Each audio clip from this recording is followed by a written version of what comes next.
चलित वर्ष करंचिया बनखंडरे 6946 पक्षी आकलन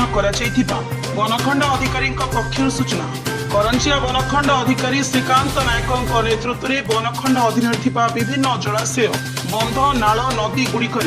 शनिवार दिन पक्षी गणना कर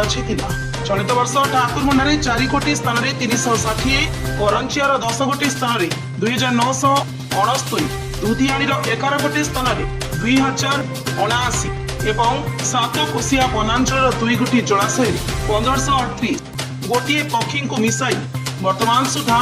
6946 पक्षी आकलन कर ए बाबद को संपूर्ण तथ्य एवं संख्या परवर्ती समय सूचना दिजाए बोली बनखंड अधिकारी श्री नायक कार्यालय गणमाध्यम प्रतिनिधि को सूचना दी।